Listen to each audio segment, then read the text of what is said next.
Good morning, everyone, and welcome back to the Moms Like Me podcast powered by Support Now. Today is a total treat for me because not only am I bringing an expert onto the podcast, but it's a woman that I know personally who has helped me in my own postpartum journey with all three of my kiddos. This woman is not just a super mom, but a super grandma who has an incredible perspective on supporting moms during postpartum. So, Penny, welcome to the podcast. Thank you. Thank you for having me, Jordan.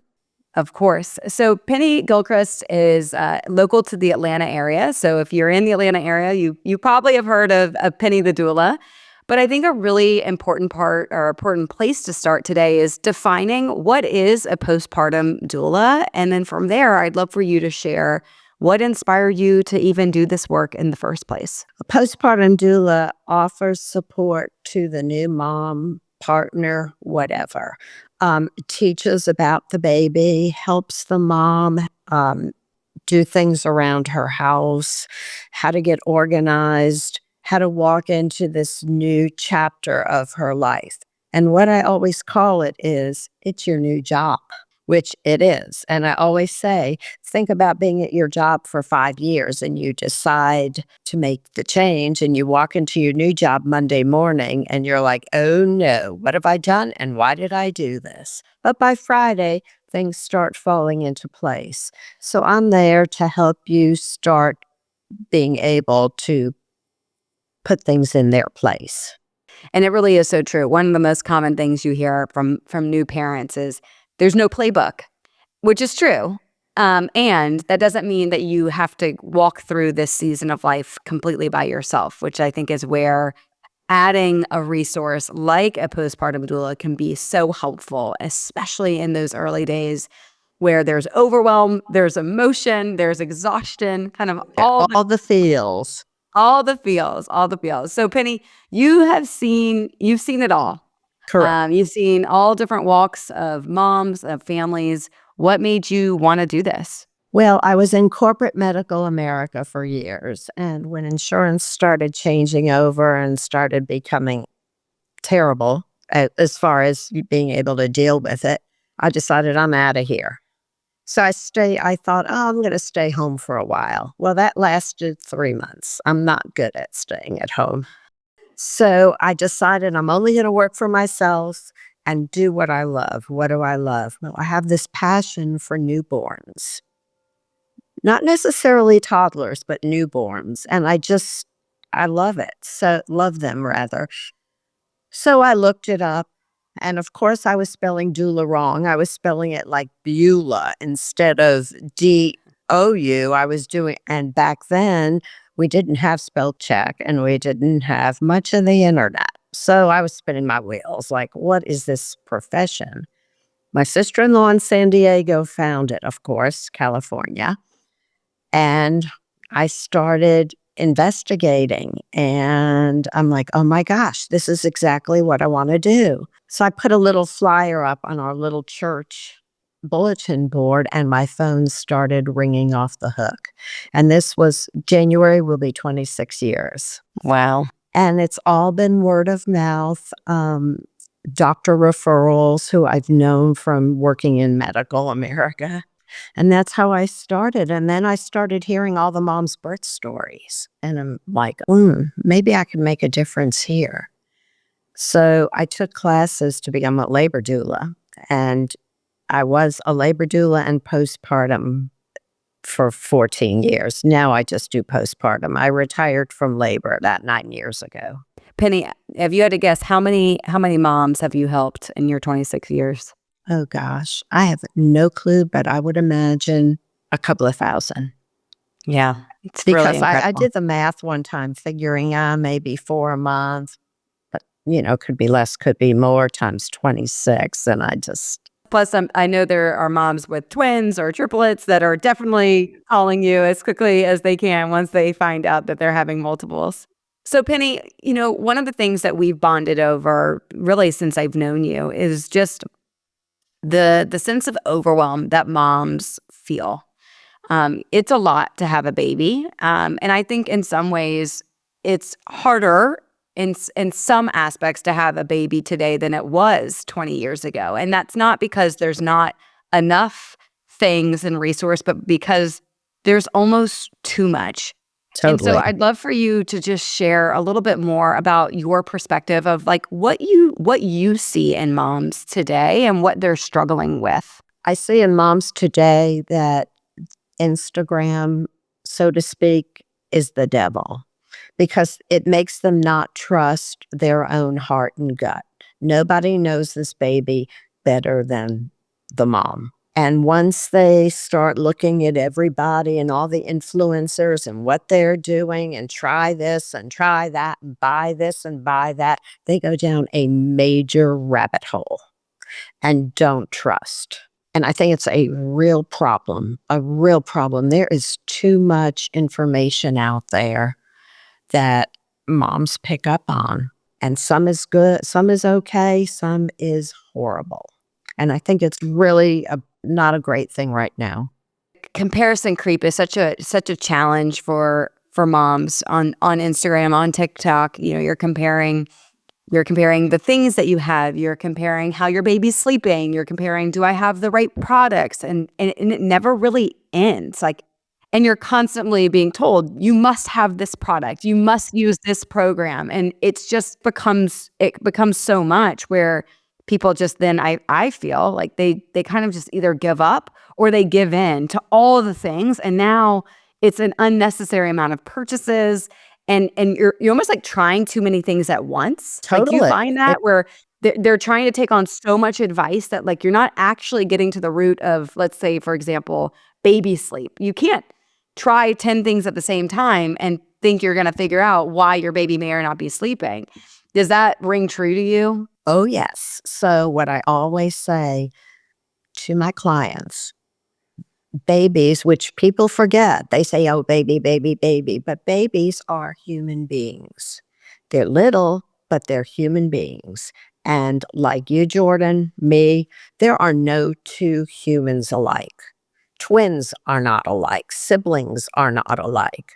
So therefore, your baby is not a textbook and it's not a robot. So you have to treat the baby with respect, number one, and just know this baby is its very own human being. And stop with all the books and stop with all the Instagram because there are no two alike. You know, the other thing that comes to mind when I talk to you is I remember, and I think she listens to this podcast, so I need to be careful. I remember with my first, there was a sense of, well, can't you just use your mom? You know, your mom had you, she had other children. And I think one of the things that I learned when I had a postpartum doula, when I was using you, especially the first time, was that it felt so good to have someone super educated on not just having babies, right? All moms have had babies, but really like up to speed on all the things that all the advances, frankly, that we have made in terms of educating ourselves on what helps babies sleep better, or what might be gas, or what might be colic. So for the moms that are listening that are afraid of maybe offending their moms or their mother-in-laws, how do you frame that to a new mom? I get that question all the time. Well, I feel really bad. I want to have you, but I know my mom wants to help, and I don't know if she'll be offended, let's say, because you're there. And I have a perfect solution to that. Tell your mom that she can join us in the session or sessions so everybody can be on the same page, because otherwise you're going to get confused as the mom and the baby's going to get really confused. So I say, give your mom tasks that will really help you besides listening to us.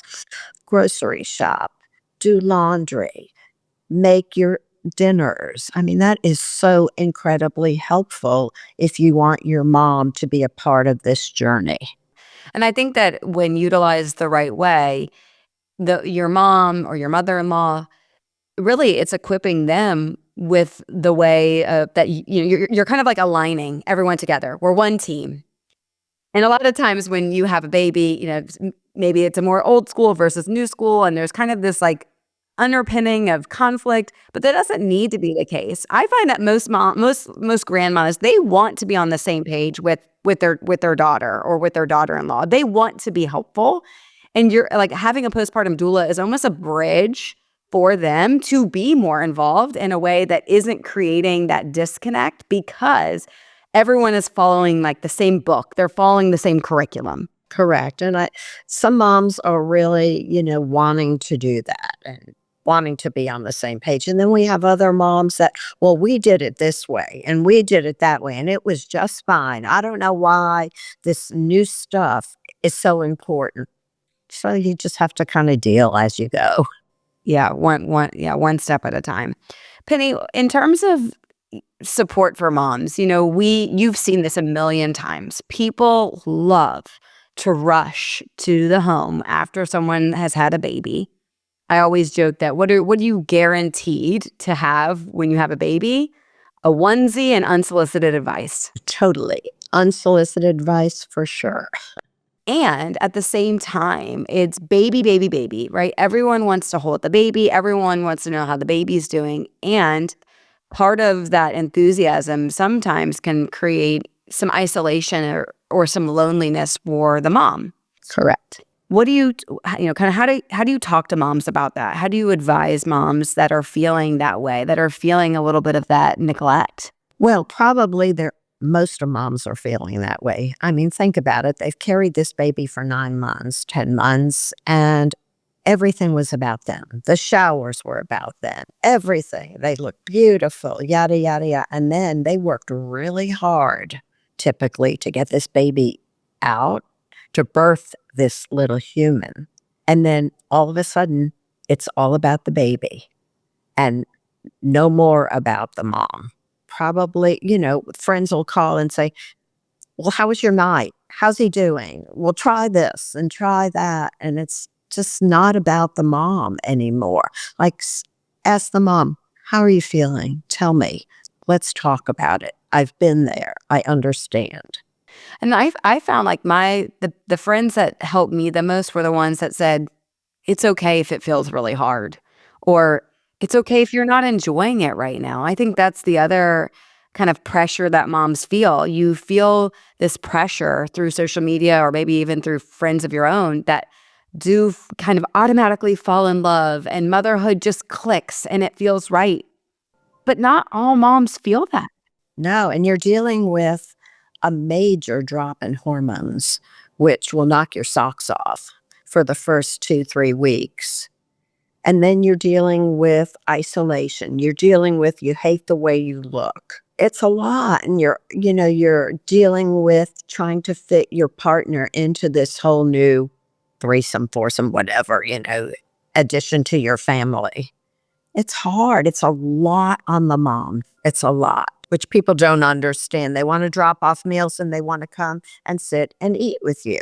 Well, that's just fine and dandy. Some people like that, but others, I always say, put a cooler outside of your front door and just say you're taking a nap. Please just drop the meal.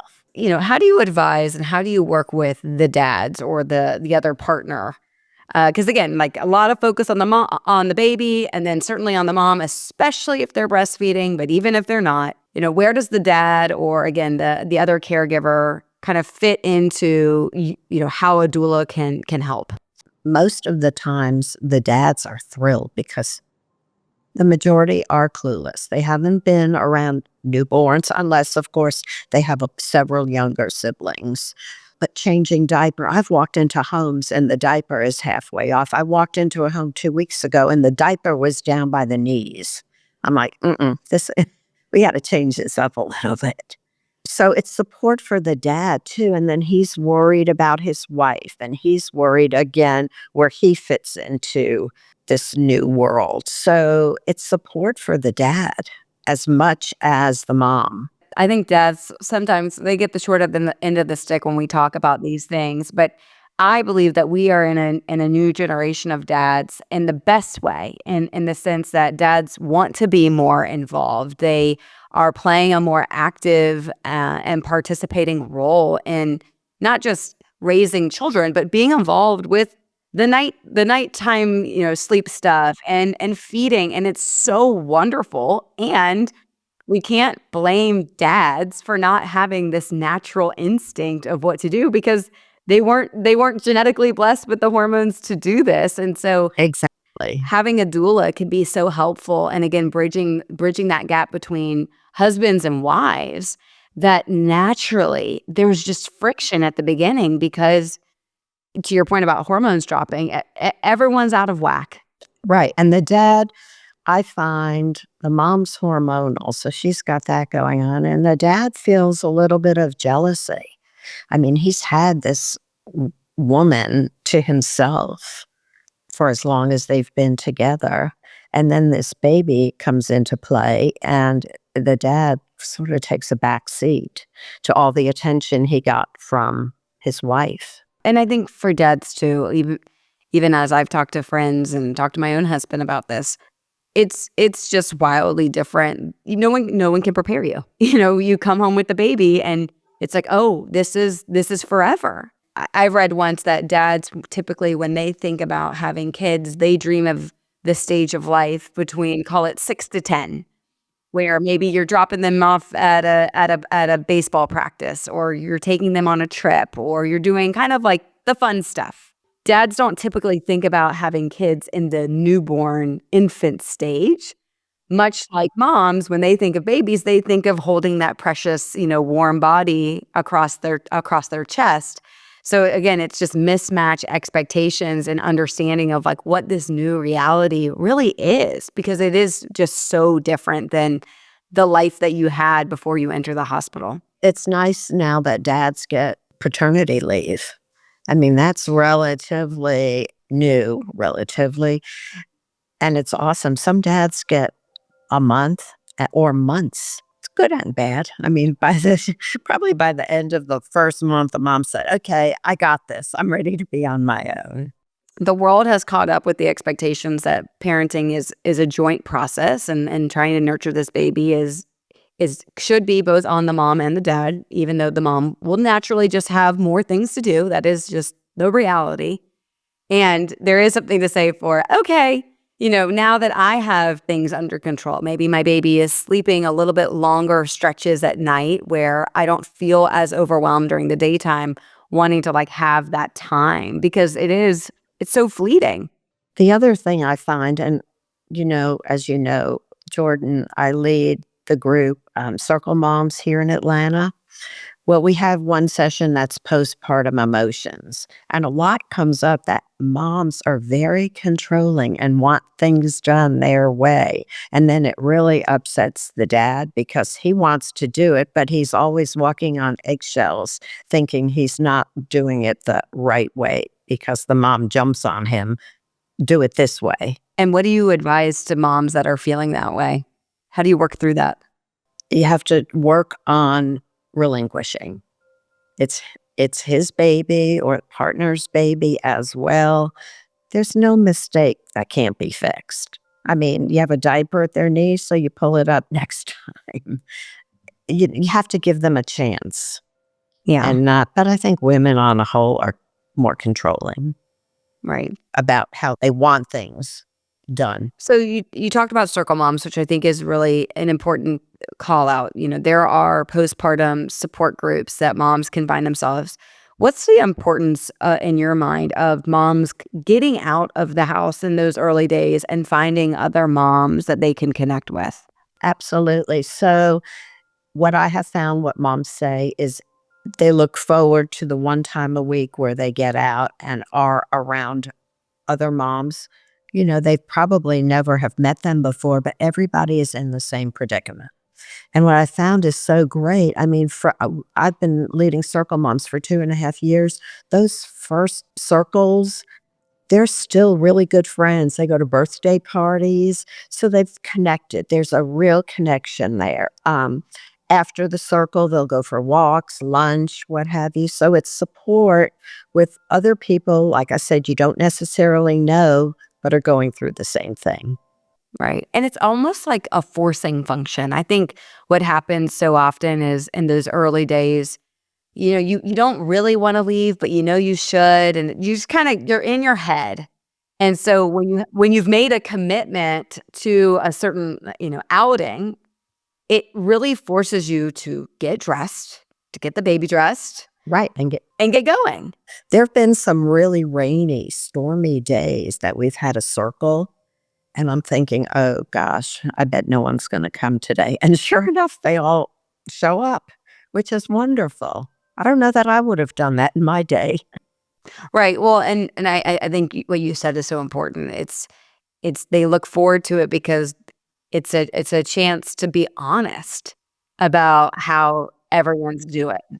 And so you are able now to facilitate a conversation where maybe people are admitting my baby isn't sleeping the way I thought they would, or I'm still really disappointed in how I'm feeling in my body and things like that, where it's harder to connect with other moms that are in a later stage with their children. Or even in the same semi stage, because then you're afraid, okay, if I open up, I guess maybe the whole world might know. And I don't want that. There are moms that are very private.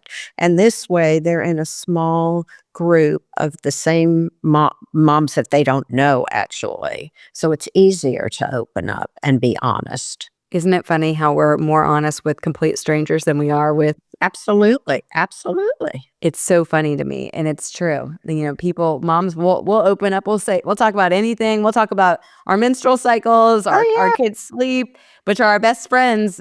We sometimes put that guard up. We do, because we don't want to be talked about or compared. Compared is a good word. We don't want to be compared. And we don't want unsolicited advice from someone who really doesn't know much. To bring this back to the beginning of the conversation, so much about what I believe in and having a postpartum doula is, again, kind of reducing that noise. Part of what you do for your moms and for the parents is, help align on a sleep and a feeding schedule, right? You help kind of lay like a blueprint out. Can you talk about the importance of having a plan and, in a time that feels so unpredictable, like where you find that there is an opportunity for parents to say, here's how we're going to approach today, that gives parents a sense of really like structure or a sense of control. And again, in a time that is largely not really in our control in the way that we're used to. Yes, I should say, I shouldn't say very, but I'm schedule oriented. I like to know personally how my day is going to look, let's say. And I find that parents now want to know the same thing. Now I say, this is your schedule. However, it is with flexibility. Do not be married to watching a clock. If your baby eats 30 minutes later, if your baby eats 30 minutes earlier, it's okay. You've got to be flexible, but sort of know how your day is going to look.